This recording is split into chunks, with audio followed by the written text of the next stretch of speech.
Ration கடையிலே வாங்குகிற அத்தனை பேரும் ஆற்றுக்கும் கோழிக்கும் தான் அதை தீவனமாக பயன்படுத்தி கொண்டிருக்கிறார் என்பதுதான் நாடறிந்த உண்மை. முன்னாள் அமைச்சரான நேரு கூட இந்த ரேஷன் அரிசி தான் சாப்பிட்றேன், ஏன்னா சுகர் கம்மியாகும்ட்டு.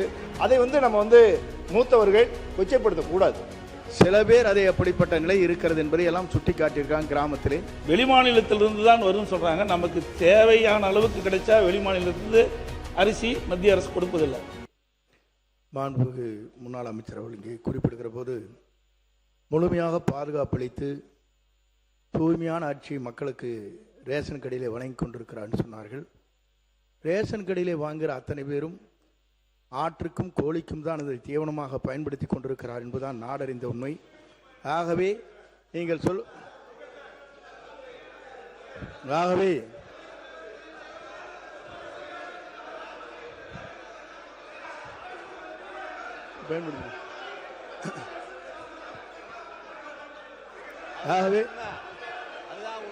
ஆகவேதான்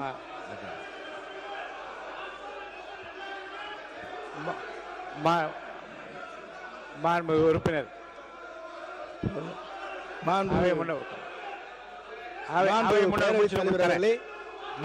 முன்னவர் முடித்தவுடன் உறுப்பினர் கோவி செய்யன் அவர்கள் பேச அவை முன்னவர் முடிங்க.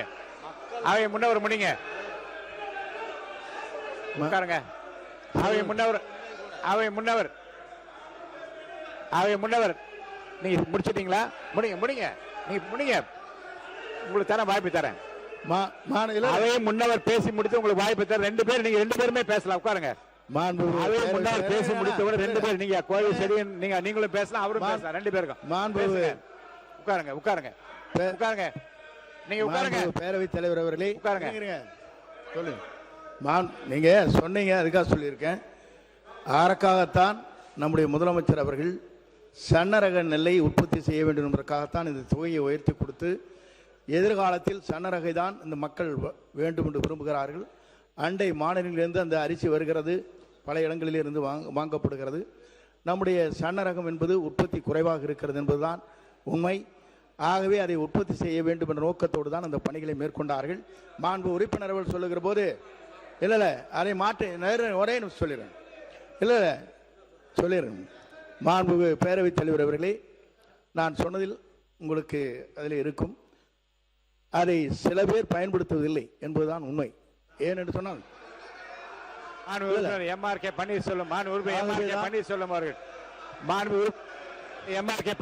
நீங்க பேசுங்க. எம்ஆர்கே பன்னீர்செல்வம் அவர்கள் மட்டும் பேசலாம். உங்களுக்கு துணையாக பின்னாடி யாரும் பேச அனுமதிக்கும். திரும்பி பாருங்க, கொஞ்சம் திரும்பி பாருங்க. நீங்க மட்டும் பேசுங்க. பேரவைத் தலைவர்களே, முன்னாள் அமைச்சரான நேரு கூட இந்த ரேஷன் அரிசி தான் சாப்பிட்றேன், ஏன்னா சுகர் கம்மியாகும்ட்டு. அதை சுகரை கம்மியாகும்னு சொல்லி அது மோட்டா அரிசி சாப்பிட்றாரு. அதனால எல்லாரும் உறுப்பினர் கே நேரு அவர்கள் பேச. மாண்புமிகு பேரவைத் தலைவர்களே, அவை முன்னவர் என்ன அர்த்தத்தில் அப்படி சொல்கிறார்? ஆட்டுக்கும் மாட்டுக்கும் என்பதெல்லாம் இல்லை. குறிப்பாக உங்களுக்கு அரிசி எப்படி கொடுப்போம் என்று சொன்னால், நானும் இந்த உணவுத்துறை 30 வருடத்துக்கு முன்பு நான் பார்த்தேன். எனவே சொல்வது, கருப்பாக இருக்கிற அரிசியை கடைசி நேரம் வேறு வழியே, அப்போதெல்லாம் அரிசி கிடைப்பது கஷ்டம், சென்ட்ரல் போர்லேருந்து கிடைக்கிறது கஷ்டம். அப்போ அது 1 மாதத்துக்கு 1/2 மாதத்துக்கு கொடுப்பாங்களே தவிர, நம்முடைய மாண்புமிகு உணவுத்துறை அமைச்சர் சக்கரபாணி வந்த பிறகு பாதுகாப்பான குடோன் எந்த காலத்திலும் எந்த உணவு, அவரும் உணவு அமைச்சராக இருந்தார், நானும் உணவு அமைச்சராக இருந்தேன். ஆனால் அவர் தான் நிறையா கட்டினார். அவருடைய காலத்தில் நம்முடைய தளபதி அவர்கள் அதற்காக நிதி ஒதுக்கி நெல்லை நனையாமல் கொண்டு சென்றது சக்கரபாணி. நான் சொல்லிடுறேன், நான் 1 நிமிஷம் சொல்லிடுறேன், நீ சொல்லு. நம்முடைய அவை முன்னவர் சொல்கிறார், ஆட்டுக்கு மாட்டுக்கெலாம் இல்லை, இன்றைக்கி ரேஷன் அரிசி எல்லா மக்களும் சாப்பிட்றாங்க. நீங்கள் அதை உணவு வச்சிங்க. இன்னைக்கு ரேஷன் அரிசி காரணம், ரேஷன் அரிசி சாப்பிடுகிற போது அந்த சர்க்கரை அளவு குறைகிற காரணத்தால் எல்லா மக்களும் அதை எடுத்துக்கொண்டிருக்கிறார்கள். நீ எப்படி காலையில் எழுந்திரிச்சோன்னா நெல்லிக்காய் ஜூஸ் குடிப்பேன்னு பேட்டி கொடுக்குறியா, அது மாதிரி இன்றைக்கு ரேஷன் அரிசியை எல்லா மக்களும் பயன்படுத்தி கொண்டிருக்கிறார் என்பது உண்மை. உறுப்பினர் அவை முன்னவர் மாண்பு பேரவைத் தலைவர் அவர்களே, சக்கரை நோயை தடுப்பதற்காக இந்த ரேஷன் அரிசி பயன்படுத்து என்று சொன்னால் நீ கஞ்சி வைத்து கொடுப்பதிலே நாங்கள் வாழ்த்துக்கிறோம். மாண்பு உறுப்பினர் ஆர் காமராஜ் அவர்கள் அங்கே பேசுகிறேன். மாண்பு பொதுப்பணித்துறை அமைச்சர் பேசுங்க. காமராஜ் உட்காருங்க. மாண்பு பொதுப்பணித்துறை அமைச்சர். மாண்புமிகு பேரவைத் தலைவர்களே,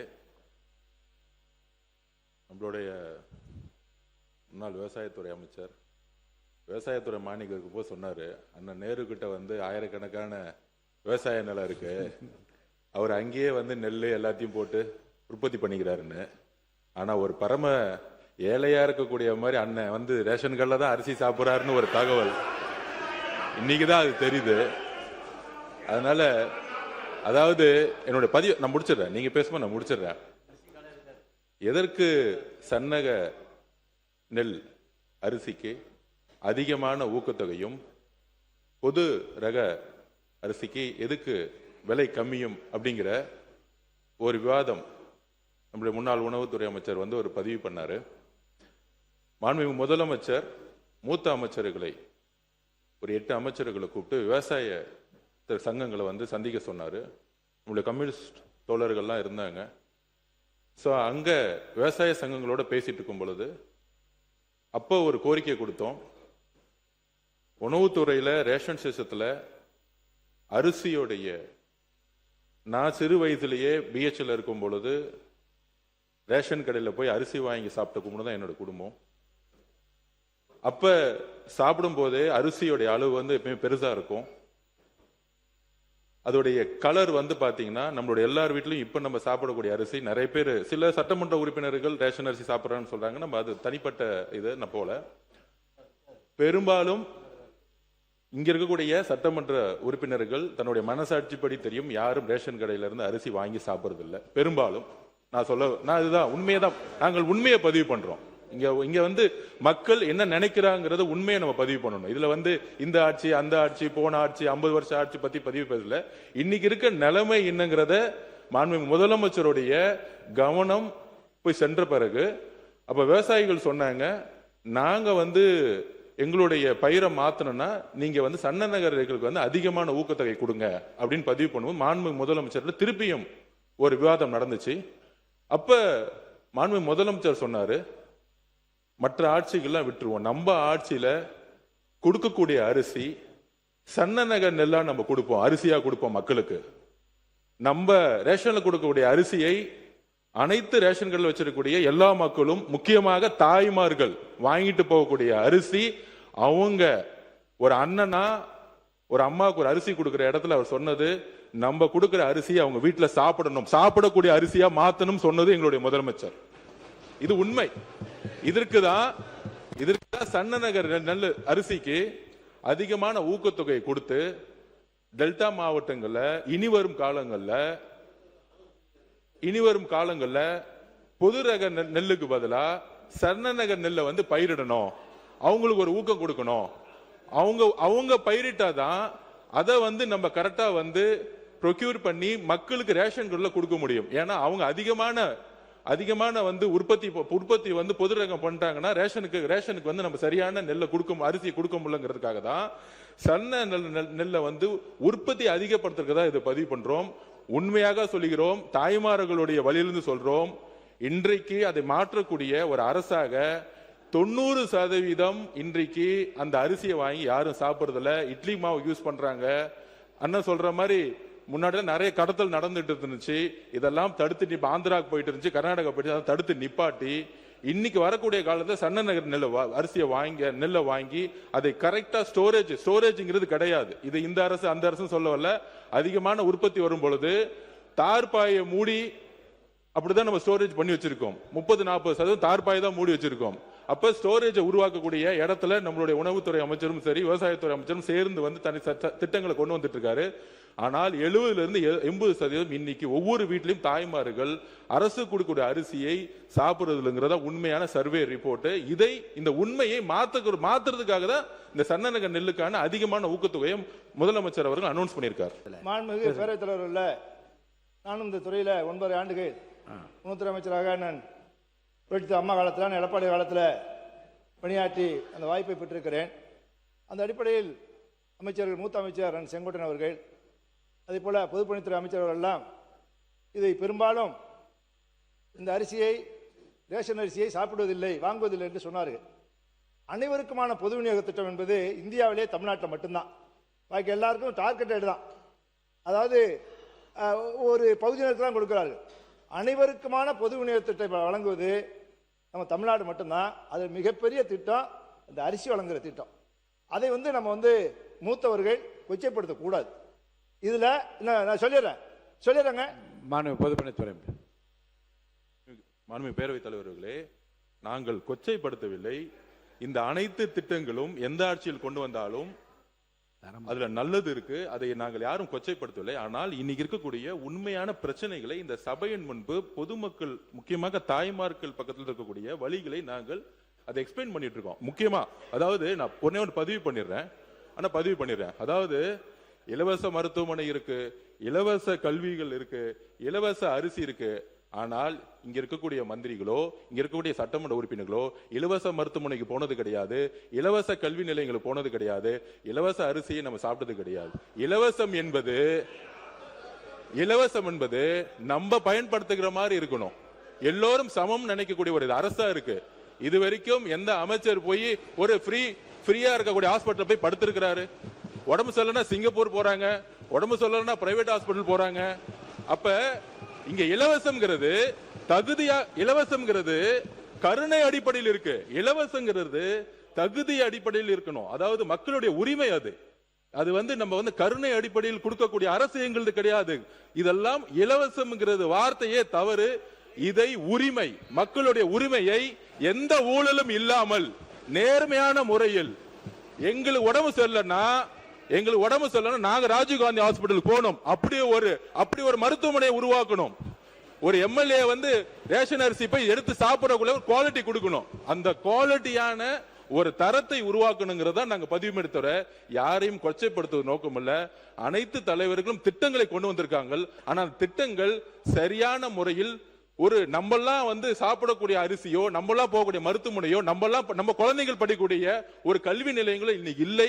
இதை மாற்றக்கூடிய இடத்துல நாங்கள் இருக்கிறோம். அதை மாற்றுவோங்கிறத நாங்க பதிவு பண்றோம். உறுப்பினர் கே நேரு அவர்கள் மாண்புமிகு பேரவைத் தலைவர் அவர்களே, மாண்புமிகு பொதுப்பணித்துறை அமைச்சர் அவர்கள், பொதுப்பணித்துறை அமைச்சர் அவர்கள் சொன்னாங்க, சன்னரக அரிசிக்கு கூடுதலான விலை கொடுத்து விவசாயிகளை சன்னரகத்தை உற்பத்தி செய்து மக்களுக்கு சன்னரகமாக கொண்டு சேர்ப்பதுதான் எங்களுடைய அரசு சொன்னார்.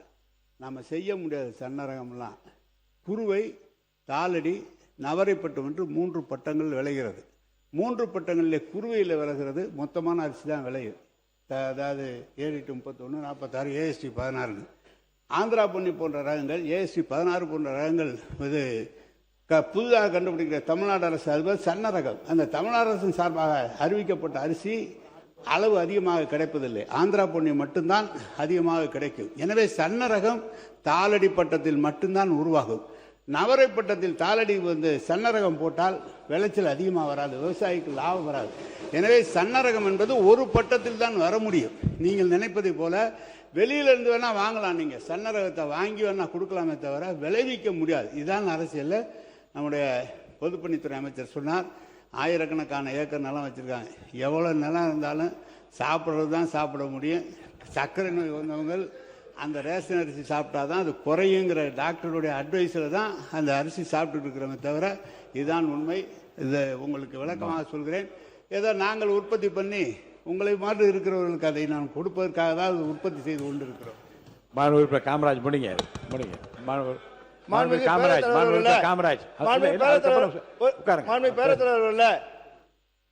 அதாவது இந்த அரிசி வழங்குகிற திட்டத்தை இலவச அரிசி என்று சொல்லக்கூடாது, விலையில்லாத அரிசி என்று சொன்ன தலைவர் மாண்புமிகு புரட்சி தலைவி அம்மா அவர்கள் 1,84,00,000 பேருக்கு தமிழ்நாடு முழுவதும் விலையில்லாத அரிசியை அறிமுகப்படுத்தினார்கள். அது இன்றைக்கு 2,20,00,000 கார்டு வரைக்கும் விலையில்லாத அரிசி போயிட்டு இருக்கு. இன்றைக்கு இருக்கிற விலைவாசி ஏற்றத்தில் அரிசி விலை உயர்ந்திருக்கிற இந்த சூழலில் மொத்தமாக இன்றைக்கு இந்த அரிசியை அத்தனை பேர் சாப்பிடுகிறார்கள் என்பதை இந்த அவைக்கு நான் பதிவு வைக்க விரும்புகிறேன். நானும் 5 ஆண்டு காலம் கூட்டுறவு உணவுத்துறை அமைச்சராக இருந்து பணியாற்றிய காரணத்தான் ஒரு விளக்கத்தை சொல்ல வேண்டிய நிலைமை இருக்குது. அவை முன்னவர் அவர்கள் எப்பொழுதும் உங்களுக்கு உறுதுணையாக இருந்து அவையை சும்மா நடத்துறதுக்காக அவர் முயற்சி பண்ணணும். அவரே ஒரு பிரச்சனையை உருவாக்கி விட்டார் என்று சொன்னால் எப்படி அவையை நடத்த முடியும்? ஒன்று, இப்போ ஏற்கனவே 5 ஆண்டு காலம் நாங்கள் ஆட்சியில் இருக்கிற பொழுது இந்த இடத்துல தான் உட்கார்ந்தார். என்னைக்காவது ஒரு நாளாவது இந்த பொது விநியோக திட்டத்தில் உங்கள் ஆட்சியில் அரிசி சரின்னு எங்கேயாவது ஒரு நாளாவது கேள்வி கேட்டிருப்பாரா? அதுவும் இல்லை. ஏதோ ஏன் சொல்கிறாருன்னு சொல்கிறேன். கழக ஆட்சியை பொறுத்தளவிற்கு பொது விநியோக திட்டம் சிறப்பாக இருப்பது என்று பத்திரிக்கை இல்லை, இந்தியன் பத்திரிக்கையும் ஹிந்து பத்திரிக்கையும் டைம்ஸ் ஆஃப் இந்தியா பத்திரிக்கையும் ஆர்டிகல் எழுதாங்க. என்ன தெரியுங்களா? கழக ஆட்சியில் பொது விநியோக திட்டம் மிக சிறப்பாக இருக்கு என்று சொல்லி தன்வீர் பண்டாரி, தீபக் வர்மா உச்சநீதிமன்ற நீதிபதிகள் பாராட்டி அந்த செய்தி வந்தது. ஒன்று. இது மெத்தேடு எப்படின்னு கேட்டீங்கன்னா, பொதுவாக ரேஷன் கடைக்கு வருகிற அரிசி எப்படி இருக்குன்னு கேட்டால், தமிழ்நாட்டில் நம்ம நெல்லை நம்ம பர்ச்சேஸ் பண்ணுறோம். அந்த நெல்லை பர்ச்சேஸ் பண்ணுறதை அரிசியாக்கி அது ஈடு செய்து விட்டு எஞ்சி இருக்கிற அரிசி எங்கிறது கொடுக்குறாங்கன்னா மத்திய அரசாங்க தொகுப்புத்திலிருந்து அரிசி தராங்க. அது சத்தீஸ்கர்லேருந்து வரும், பஞ்சாப்லேருந்து வரும், ஆந்திராவிலேருந்து வரும். ஒரு முறை நம்ம அவை முன்னவர் சொன்னதை போல அரிசி பழுப்பு நிறத்தில் வந்தது. அது சத்தீஸ்கர்லேருந்து வர்ற அரிசி. ரேஷன் கடையில் இதை பற்றி ஒரு செய்தி வந்த உடனே எங்கள் முதலமைச்சர் என்ன சொன்னார்னா, ரேஷனுக்கு அப்படி ஒரு செய்தி வந்திருக்கிறது, நாளைக்கே அதெல்லாம் வித்ட்ரா பண்ணுங்கன்னார். என்ன விஷயம்னார், இது சத்தீஸ்கர்ல அரிசி அப்படின்னு உடனே மத்திய தொகுப்பில் இருக்கிற உணவுத்துறையை சந்தித்து, உணவு அமைச்சரவை சந்தித்து, எங்களுக்கு இனிமேல் சத்தீஸ்கர் அரிசி தேவையில்லை, பஞ்சாப் அரிசியும் ஆந்திரா அரிசியும் தான் வர வேண்டும் என்று ஆணை பெற்று அதுக்கு பின்னால் தொடர்ந்து அரிசி கொடுக்கப்பட்டது. நீங்க உள்ளூர்ல அரிசி இது நெல் பர்ச்சேஸ் பண்றீங்க, நாம இது ஈடு செய்தாதான் மீதி அரிசி தருவாங்க. இந்த அரிசி எப்படி இருக்கும்னு கேட்டா, தமிழ்நாட்டில் உற்பத்தி பண்ற அரிசி கொஞ்சம் கலர் கம்மியாக தான் இருக்கும், என்ன மாதிரி கொஞ்சம் கருப்பாக இருக்கும், உங்களை மாதிரி சிகப்பாக இருக்காது. அதனால் அதுக்கு என்ன ஆர்டர் போட்டார் தெரியுங்களா? வெளிநாட்டு ஜெர்மனாக இருக்கலாம், இல்லை உள்நாட்டில் இருக்கலாம், கலர் சாற்று ஒன்று நீங்கள் வாங்கி ஒரு மில்லுலையும் வச்சு அதை வெளுமையாக்கணும்னு சொன்னாங்க. இவ்வளவு நடந்திருக்குது. ஆனால் நீங்கள் போய் ஒரு சீனியர் சட்டமன்ற உறுப்பினர் அவை முன்னவர் கொச்சைப்படுத்தலாமா? ஏழைகள் வாங்கி சாப்பிடுகிற அரிசியை அது ஆடு மாடு தான் தின்றாங்கன்னு சொன்னீங்கன்னா அதுக்கு என்ன பேர்? அவை முன்னவர் மாண்பு பேரவைத் தலைவர் அவர்களே, நான் குறிப்பிட்டது ஒன்றுதான். நீங்கள் ரேஷன் அரிசி என்பது ஒரு வரலாற்றில் இடம்பெற்ற ஒன்றுதான், இல்லை என்று நான் மறுக்கவில்லை. ஆனால் ரேஷன் அரிசி எல்லோரும் பெற வேண்டும் என்பதுதான் அரசுடைய நோக்கம். அதிலே அங்கே இருக்கிற சாதாரண அரிசி என்பது மக்கள் பெரும்பாலாக பயன்படுத்தவில்லை என்பதுதான் உண்மை நிலை. எல்லோரும் நீங்களே வேண்டுமானாலும் அப்படிப்பட்ட நிலை தான் இருக்கிறது. அண்ணன் மட்டுமன்றம் சொன்னீர்கள், சர்க்கரை நோய் இருக்கிறது, மருத்துவர் சொன்னார், ஆகவே ரேஷன் அரிசியை நான் சாப்பிட்டு கொண்டிருந்தேன் சொன்னார்கள். அப்படி இருக்கலாம், இல்லை என்று நான் சொல்லவில்லை. ஆகவே மாண்பு உறுப்பினர் அவர்கள், நாங்கள் சன்ன ரகத்தை கொண்டு வர வேண்டும், அதைத்தான் முழுமையாக தமிழ்நாட்டு மக்கள் பயன்படுத்துவதற்கு ஏதுவாக அமையும். ரேஷன் கடையிலே வாங்குகிற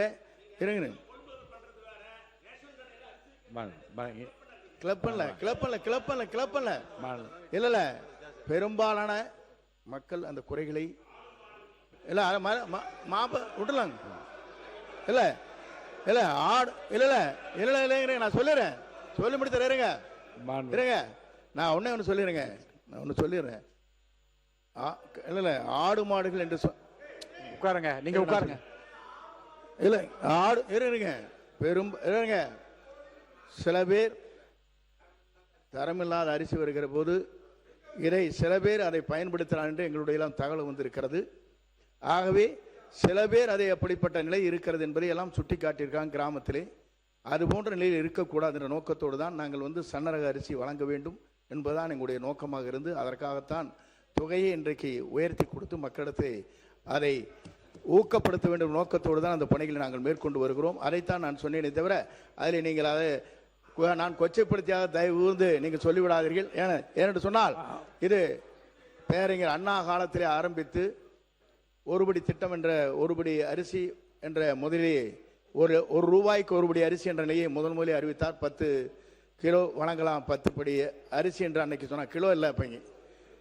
ஆனால் அவர்கள் என்னங்க என்ன இல்லை, ஆகவே அதை சொல்லி இருந்தால் இவருங்க இருங்க அண்ணே 3 படி நான் சொல்லிடுறேன், சொல்லி முடிக்கிற கேட்டுங்க.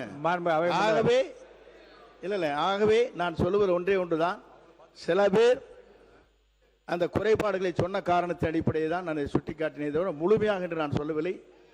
மாண்பு அவை முன்னவர்கள் ஒரு கருத்து, பேரறிஞர் அண்ணா என்ன சொன்னாங்கன்னா, கொள்கை அறிவிப்பு தேர்தல் அறிவிப்பு வரும்போது 3 படி அரிசி லட்சியம் 1 படி நிச்சயம் என்றுதான் அந்த தேர்தல் அறிக்கையில் சொல்லி அதை செயல்படுத்தினார்கள். மாண்புமிகு முன்னாள் முதலமைச்சர் எடப்பாடி கே பழனிசாமி அவர்கள். மாண்பு பேரவைத் தலைவர் அவர்களே, அரசனுடைய நேரடி நெல் கொள்முதலிலிருந்து கொள்முதல் செய்யப்பட்ட அந்த நெல்லை உடனுக்குடன் அரவைக்கு அனுப்பினால் இந்த நிலை ஏற்படாது. அது காலம் தாழ்த்தி அனுப்புகின்ற காரணத்தினால்தான் இந்த பழுப்பரிசி வருகின்றது. அது மட்டும் இல்லை, மழை காலத்திலே ஈரப்பசையோடு நம்ம கொள்முதல் செய்கிறோம். அதனால் உணவுத்துறை அமைச்சர் இதை கவனமாக எடுத்துக்கொண்டு நேரடி நெல் கொள்முதல் செய்தவுடன் உடனுக்குடன் அரவை ஆலைக்கு அனுப்ப வேண்டும். மற்றொன்று, வெளிமாநிலத்திலிருந்து தான் வரும்னு சொல்கிறாங்க. நமக்கு தேவையான அளவுக்கு கிடைச்சா வெளிமாநிலத்திலிருந்து அரிசி மத்திய அரசு கொடுப்பதில்லை. பற்றாக்குறையாக இருந்தால் வெளிமாநிலத்தில் கொடுப்பாங்க. இன்றைக்கு ஆந்திராவில் இன்றைக்கு அருமையான அரிசி தயார் பண்ணியிருக்காங்க மாடர்ன் ரைஸ் மில் மூலமாக. அதே நம்முடைய தமிழ்நாட்டிலையும் அற்புதமாக அரிசி கொடுக்கலாம். மாடர்ன் ரைஸ் மில்லில் டபுள் பாயிலிங் போட்டு பாலிஷ் பண்ணால் இதே அற்புதமான அரிசி தமிழ்நாட்டிலையும் கொடுக்கலாம். ஆனால் இப்பொழுது இருப்பதை விட 2500 கோடி கூடுதலாக செலவாகும். 10% அவுட்டன் குறையும். அதை இந்த அரசு பரிசீலித்து இந்த அற்புதமான அரிசியை நியாய விலைக் கடையில் அனைவருக்கும் கிடைப்பதற்கு நடவடிக்கை எடுக்குமா என்பதை தங்கள் வாயிலாக அறிவிக்கிறேன். உணவுத்துறை அமைச்சர். மாண்புமிகு பேரவைத் தலைவர்களே, நம்ம அவர் சொன்ன மாதிரி இத்தனை ஆண்டு காலமாக இருந்துட்டு இருக்கோம். நிறையா படங்கள் நான் கிட்டத்தட்ட ஒரு 11 மாவட்டங்களுக்கு எல்லா பக்கம் பார்த்துட்டு வந்தேன். நிறையா மக்கள் சந்திச்சிருக்கேன். அவங்களாம் சொல்லும்போது நீங்கள் அரிசி கொடுக்குற அரிசியை இட்லிக்கும் தோசைக்கும் அதிகமாக பயன்படுத்துகிறோம், உணவு பயன்படுத்த முடியல அப்படின்னாங்க. அதை நாங்கள் என்ன சொல்லி கொடுத்தோன்னா, பேசும்போதெல்லாம் இது வரைக்கும் இருந்த காலங்கள்லாம் ஒரு மாதிரி இருந்திருக்கும். உங்களை உணவோட தரங்கள், அதாவது அரிசியோட தரம் நிறைய டிஃப்ரென்ஸ் இருக்கும். இந்த ஆட்சி காலங்களில் முதலமைச்சர் சொல்லும்போது இந்த ரேஷன் கடைகளை கொடுக்குற அரிசி அந்த காலத்தில் எம்ஜிஆர் சொன்னது போல் தரமான அரிசியை உணவுக்கு பயன்படும் அரிசியாக கொடுக்கணும். அது மோட்டார் ரகம் வேணுமா இல்லை கிரேட் ஏ வேணுமாங்கிறது கண்டெடுத்து பண்ணுங்கன்னாரு. உடனே ஆய்வு செய்து இது மாதிரி இப்போ சொன்ன மாதிரி கிரேட் ஏல அதிகமாக விவசாயிகள் அதிகமாக அதான் நல்லா இருக்கிறாங்க. ஆனால் அதை அதிகப்படுத்துகிறோம். ஆந்திராவில் முன்னாள் சொல்லியிருந்தார். ஆந்திராவில் பயிரிடப்பட்ட அரிசி இதே மிக சின்ன ரகம் தான். ஆந்திரா, கர்நாடகாலாம் அதை தான் இந்த மத்திய அரசு கூட்டத்து மூலமாக கொண்டு வராங்க. அந்த அரிசி தான் இப்போ நம்ம கிரேட் ஏன்னு கொண்டு வரோம். அதை தான் அதிகப்படியான நம்ம மக்கள் பயன்பாடு விரும்புகிறாங்க. அந்த தரமான அரிசியும் மக்கள் உணவுக்கு பயன்படுத்தும் முறையில் இட்லி தோசைக்கு மட்டும் இல்லாமல் அன்றாட உணவுக்கு சாப்பாடு பயன்படுத்தும் வகையில் பயன்படுத்துக்காக பண்ணுறோம். இனி வரும் காலங்களில் சொன்ன மாதிரி இந்த டிசம்பர் ஜனவரி சீசனுக்குள்ளேயே தீபாவளிக்குள்ளேயே நல்ல தரமான மக்கள் பயன்படுத்தக்கூடிய சன்ன அரிசி கொண்டு வருவோம். எங்கே நம்மகிட்ட இப்போ நம்மகிட்ட 64 லட்சம் கிட்டத்தட்ட 64 மெட்ரிக் டன்னுக்கு நம்மகிட்ட நெல் இருக்குது.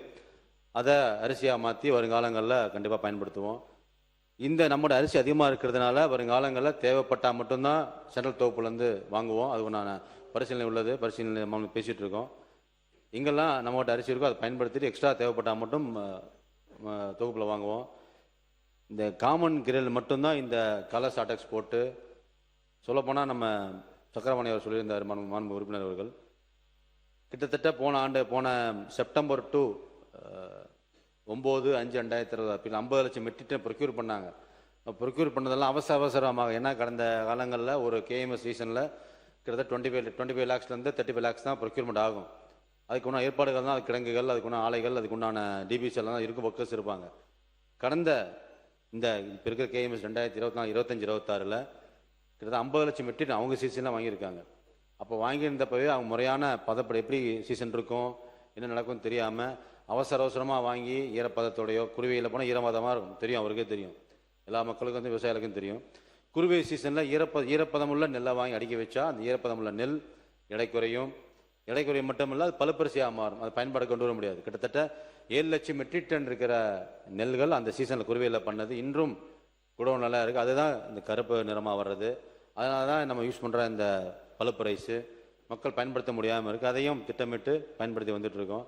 இந்த ஆட்சி காலங்கள், நம்மளோட முதலமைச்சர் ஆட்சி காலங்களில் நம்ம எடுத்த முயற்சிகள் என்னென்னு இருக்குன்னா, எங்கெல்லாம் இந்த மாதிரி டிவிசி இருக்கோ அந்த குருவை சாகுபடி ஆரம்பிக்க போகுது செப்டம்பர் 1 இந்த சீசன்லேருந்து. இந்த சீசனில் எங்கெல்லாம் இந்த மாதிரி குருவை தொகுப்பு ஈரமாக வந்திருந்தால் கூட அந்த விவசாயம் ப்ரொக்யூர் பண்ணி அங்கேயே வேளாண்மை துறை மூலமாக இல்லை மற்ற கூட்டுறவுத்துறை மூலமாக ட்ரையர்ஸை போட்டு அங்கேயே உலர்த்தி 17% ஈரப்பதத்தில் மட்டுமே மூட்டையாக பேக் பண்ணி வச்சுருந்தா மட்டும்தான் அந்த அரிசி 6 மாதம் இல்லை, 1 வருடம் இல்லை, 2 வருடம் இல்லை, எவ்வளோ லாங் வச்சுருந்து ப்ராசஸ் பண்ணாலும் அது அந்த தன்மையும் குவாலிட்டியும் கொடுக்குங்கிறதுல முன்னுரிமை கொடுத்து இனி வருங்காலங்களில் எந்த நெல்லும் கருப்பு நெல்லாக வராது, எந்த அரிசியும் பயன்பாட்டுக்கு இல்லாமல் உதவாத ஒரு இதோட நல்ல அரிசியாக வர வேண்டும் என்பதில் முனைப்பாக செயல்பட்டு கொள்கிறோம் என்பதை தெரிவித்துக் கொள்கிறேன்.